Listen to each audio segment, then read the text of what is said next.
नमस्कार সকলকে hello everyone. नमस्ते सभी को।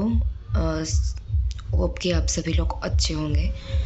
तो आप लोगों को पता ही है मेरे साथ क्या गुज़र रही है और क्या चल रही है मेरी लाइफ में। तो मैं यहाँ पे हिंदी बंगाली में थोड़ी बहुत अपने बारे में बात कह के आज की वीडियो को एंड कर रही हूँ। बहुत ही ज़्यादा दुख तो मेरी लाइफ में चल रही है, लेकिन मैं भी बहुत दुखी हूँ इसलिए क्योंकि हमें गेट एग्ज़ाम की प्रिपरेशन लेनी थी। 15 फेब को इंग्लिश की गेट एग्ज़ाम है और अदर सब्जेक्ट्स पे के भी है। तो मैं गेट से रिलेटेड पेपर 1 पेपर 2 से कुछ भी नहीं बता पा रही हूँ। आज 4th डे है, तो मैं ये डिटेल कहने से पहले थोड़ी बहुत बेंगली में भी बात कर लेती हूँ। অ্যাকচুয়ালি আমার জীবনে কী হয়েছে বা কী চলছে সেটা তোমরা মোটামুটি একটু আন্দাজ লাগাতে পেরেছো, কিন্তু আমি নিজেই দুঃখিত এই কারণে। জীবনে অনেক কিছু হচ্ছে যেটা অবশ্যই খুব কষ্ট হচ্ছে সামাল দিয়ে উঠতে, কিন্তু কিচ্ছু করার নেই, বাস্তবটা মানতেই হবে, মেনে এগিয়ে যেতেই হবে। তো বিষয় হচ্ছে যে আমার গেট পরীক্ষা রিলেটেড পেপার 1 পেপার 2 নিয়ে তোমাদের সবার সাথে অনেক কিছু শেয়ার করার ছিল, নিজের প্রিপারেশন নেওয়ার ছিল, কিন্তু পরিস্থিতি এরকম যে সব কিছু একা হাতে সামলাতে হচ্ছে আমাকে ঘরে বাইরে, আর করতে হবেও। তার জন্য আমি ভিডিও বানাতে পারছি না পড়াশোনা রিলেটেড, সরি तार जोनो।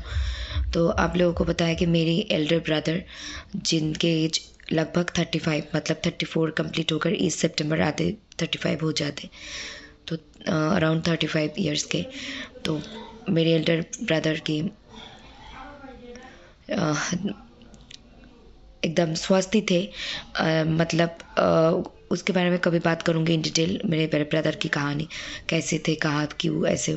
तो लेकिन जाने से पहले स्वस्थ थे, इससे पिछले रात अच्छे तरीके से खाए पिए सोए, फिर सुबह होकर 4 बजे मामा ने देख कर भी आए, ठीक ही थे। सुबह 5 AM to 7 AM 5 AM to 9 AM के ही अंदर दादा का देहांत हो गया। और फिर जब पापा थोड़ा बहुत जब सनलाइट उठते हैं उसके बाद ही ब्रदर को बाहर निकलते, तो फिर 9 बजने से पापा को 8-9 बजे तक, करीबन 8-9 बजे तक पता चला। और हम देखते ही वहाँ पे मतलब एक इस रूम से उस रूम पे दौड़ के चले गए, और 2 घंटे दादा को मेरे ब्रदर को, एल्डर ब्रदर को मामा ने पकड़ कर थे 2-2.5 घंटे। फिर रिलेटिव्स लोग आ गए, फिर विदिन 1 आवर सब कुछ करके घर से निकल के लेके शमशान घाट लेकर गए, वहाँ पे होगा। फिर मैंने भी साथ में गई थी, बाद में लास्ट जो कर्म थे वहाँ पे हो रहे थे, मैं भी खुद अपने हाथों से दादा को पानी दी थी, गंगा जल जो होते हैं पानी दी थी। फिर वहाँ पे जाके अपने हाथों से दादा के आँख में जो तुलसी के जो पत्ते होते हैं यहाँ पे खुद मैंने दी है, और दादा को प्यार की, आदर की, हक की, उसको गाल में, उसके सर में, मैंने पैर में उसको किस की, उसको आदर की, उसको प्यार की, सम्मान दी, रिस्पेक्ट दी। फिर उसके बाद वो जब उसको शमशान घाट में जब दादा के जो चिता जल रहे थे, हाफ जब हुए तब वहाँ से आ गई मैं। आज भी 4th डे थी, उसकी कुछ रिस्पॉन्सिबिलिटीज़ थी। नियम होते हैं हमारे हिंदू शास्त्र में 13 डेज़ की, 13 दिन की। तो आज 4 दिन के नियम थे, पापा के साथ मैं खुद गई। मैं जब मेरे दादा मेरे पास थे, मैं हर वो रिस्पॉन्सिबिलिटी, हर वो चीज़ उसके लिए अपने हाथों से की। उसके जाने के बाद भी मम्मा पापा के जो नियम है, रिस्पॉन्सिबिलिटी सब अपने हाथों से कर रही हूँ। हाँ, मेरी हीमोग्लोबिन कम है, मैंने डॉक्टर दिखाई थी। मैं हो सकती तो मैं मेरे एल्डर ब्रदर की और ज़्यादा ध्यान रख सकती थी, क्योंकि लास्ट 10-15 दिन मैं खुद बीमार थी, बहुत ज़्यादा बीमार थी। आप लोगों को पता है बुखार थे, सर दर्द थे, खांसी थे, सर्दी थे, सब कुछ ठीक होने वाले थे।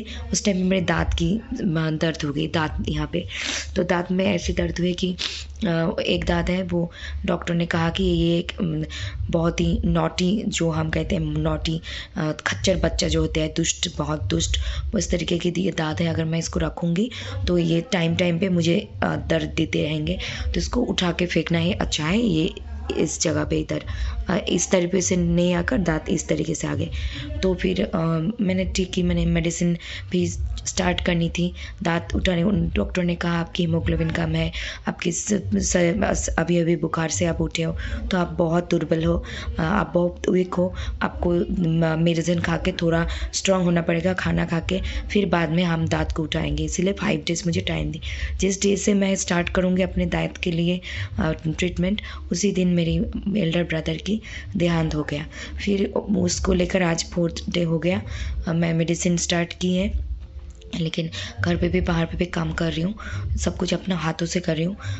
हाँ, हीमोग्लोबिन कम है, वीक हूँ, भगवान की कृपा से और कोई डिफ़िकल्ट इश्यूज़ नहीं है। मुझे मेरी एल्डर ब्रदर भगवान मुझे क्षमता दे रही है कि क्योंकि मम्मा पापा अभी कुछ नहीं कर सकते, उन लोगों का आग के सामने जाना भी मना है, आग नहीं तो जला सकते और खुद पका के नहीं खा सकते, नियम खुद हाथों से नहीं कर सकते, सब कुछ किसी को करके देना होगा। वो लोग सिर्फ वो जो नियम है अपने बड़े बेटे के लिए वही कर रहे हैं, तो वही कर रहे हैं। अभी मैं अपने हाथों से सब कुछ कर रही हूँ। इसके बीच में मैं और क्या कहूँ, मेरे घर में मेरी एल्डर दी है, उसकी बेटी है। अभी एल्डर दी की भी तबीयत, मेरी जो बुखार हुई थी वही बुखार मेरी मम्मा को हो गई। 2 दिन से मम्मा का भी बुखार चल रहा है, मेडिसिन चल रहा है। मम्मा थोड़ी बुखार से थोड़ी राहत मिली, लेकिन ये जो नियम होते हैं, खाना नहीं खा के बहुत कुछ नियम होते हैं, बहुत वीक है मेरी मम्मा भी। एल्डर सिस्टर को भी बुखार हो गई, जो बुखार मुझे थी वो बुखार लास्ट 7 to 10 डेज से कुछ नहीं खा रहे। टुमारो को मैं डॉक्टर के पास उसको लेकर जाऊंगी, घर पे भी नियम करके टुमारो बाहर लेकर डॉक्टर के पास भी लेकर जाऊंगी, फिर आकर फिर शाम को ये नियम करूंगी, फिर रात को भी ऐसे चल रहे हैं, क्या करूँ, करना पड़ेगा। अभी मैं अपने हाथों से खुद खाना खा रही हूँ, कुछ नहीं कर सकती। हाँ, जो नियम है, बहुत सारे रिस्ट्रिक्शंस है, नहीं खा सकते, लेकिन फ्रूट्स, दूध, मिल्क, फिर चावल, जितने नियम के सारी चीज़ें मैं अपने हाथों से कल से अपनी टेक केयर स्टार्ट की मैंने, क्योंकि अगर मैं नहीं खाऊंगी पीऊँगी तो मैं मम्मा पापा का ध्यान नहीं रख सकती, मेरी एल्डर सिस्टर के भी ध्यान नहीं रख सकती।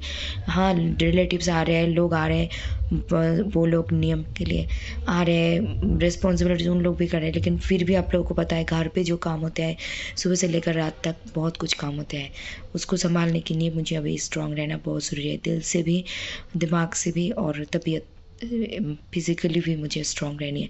इसीलिए मैं खुद का ध्यान खुद रखना स्टार्ट कर दी है, क्योंकि मैं अगर नहीं खाऊंगी, मैं स्वस्थ नहीं हो रहूँगी, तो 9 और अगले 9 दिन हमें ये नियम करनी होगी। 9 दिन, कल हर एक दिन अलग अलग नियम, हर एक दिन अलग अलग रिस्पॉन्सिबिलिटीज़, ये सारी चीज़ें करनी होगी। तो कल मैं घर पे भी काम करूँगी, बाहर भी दीदी को डॉक्टर के पास लेकर जाऊँगी। मैं जब बीमार हुई थी, दीदी मेरे साथ गई थी, डॉक्टर के पास लेकर गई थी, मुझे मेरी सेवा की थी। क्या करें, भाई बहन यही तो है ना रिश्ता, जब एक दूसरे के पास नहीं रहेंगे तो क्या करेंगे, करने ही पड़ेंगे। तो यही मैं कुछ बंगाली में कह के ऑफ करती हूँ। और इस टाइम पे मैं कभी भी ऐसे इंसान नहीं थी कि मुझे प्रमोशन चाहिए, व्यूज़ चाहिए, मनी चाहिए, ऐसा पर्सपेक्टिव्स के इंसान तो मैं हूँ नहीं। हमेशा ख्याल रखती हूँ दूसरों का हेल्प हो, खुद के हेल्प करूँ, दूसरों के हेल्प के साथ खुद के हेल्प हो, खुद के साथ दूसरों के हेल्प हो, यही मेरी हमेशा लक्ष्य रहती है, मोटिव रहती है। तो आज ये मेरे एल्डर ब्रदर मुझे छोड़ के गई, तब मुझे और ज़्यादा रियलाइज़ हुआ कि पैसे तो पहले भी थे, आज भी है, और ज़्यादा एहसास हुआ कि पैसे तो हम कभी भी कमा लेंगे, लेकिन अपने अगर गए तो कभी नहीं आएंगे। तो किसी के साथ बुरा बर्ताव मत कीजिए, किसी के साथ भी कोई भी खराब अनाप शनाप मत बोलिए, जितना हो सके। कभी कभी हम लोग गुस्से में अपने हो जाते हैं, हम इंसान हैं, अपनों को भी निकाल देते हैं 1-2-4 बातें, मतलब जो करवा होते हैं, लेकिन क्या करें, सब टाइम पे सहन भी नहीं कर सकते, इंसान है, लेकिन सहना पड़ेगा। तो अभी मैं ये बंगाली में कह के ऑफ करती हूँ। ये लाइक कमेंट शेयर सब्सक्राइब वगैरह आप लोगों के काम है, आप लोगों के ऊपर है। তো এখানে এটাই বলার আছে, হিন্দিতে যা বলার বললাম, আর 2-4 মিনিট কথা বলে ভিডিওটা বন্ধ করব।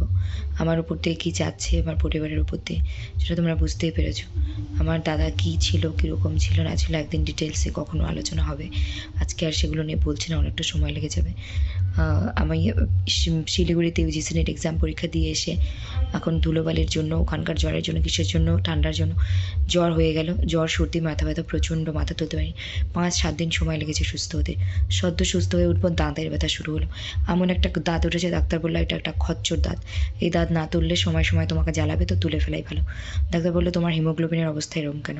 আমার হিমোগ্লোবিন, আমি 5-7-8 বছর বড় এইসব মানে টেস্ট করেছিলাম, হিমোগ্লোবিন আমার সবসময় কমই থাকছে, তো এবার একটু বাড়তেই নজর দিতে হবে হিমোগ্লোবিনে। তো হিমোগ্লোবিন কম আছে, তো হিমোগ্লোবিন বলে ডাক্তার বললো তুমি দুর্বল আছো, সদ্য জ্বর হয়ে গেল, হিমোগ্লোবিনটাও কম আছে, একটু খাওয়া দাওয়া ঠিক মতো করো, ওষুধগুলো খাও, পরে আমরা শুরু করবো ট্রিটমেন্ট করা।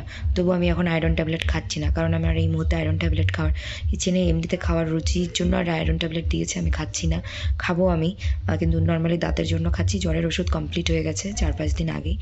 যেদিন আমি শুরু করবো দাঁতের ট্রিটমেন্ট ওষুধ খাওয়া, সেদিন থেকে সেই দিনই আমার দাদা সকালবেলা আমাকে ছেড়ে চলে গেল, আমাদের সবাইকে ছেড়ে। বুঝতে পারেননি, আগের দিন খাওয়া দাওয়া ঠিকমতো করেছে, ভোর 4টে থেকে সকাল 7টার মধ্যে চলে গেছে। উঠে 8টা 8:30 নাগাদ দাদার বাবা যখন দেখলো, আমাদের ডাকলো, এক ঝাঁপ দিয়ে দাদার কাছে গেলাম। 2 ঘন্টা 2.5 ঘন্টা দাদার পাশে থাকলাম। মা দাদাকে জড়িয়ে ধরেছিল, আমিও ছিলাম। এবার আত্মীয় স্বজন এলো, লাস্ট কৃতকার্য হলো। আমিও গেলাম শ্মশান ঘাটে, ওখানে গিয়ে খড়ি দিয়েছি। মানে দাদার A to Z জন্ম, আমার জন্মের পর থেকে যতদূর থেকে জেনেছি বুঝেছি, নিজে হাতে ছিলাম।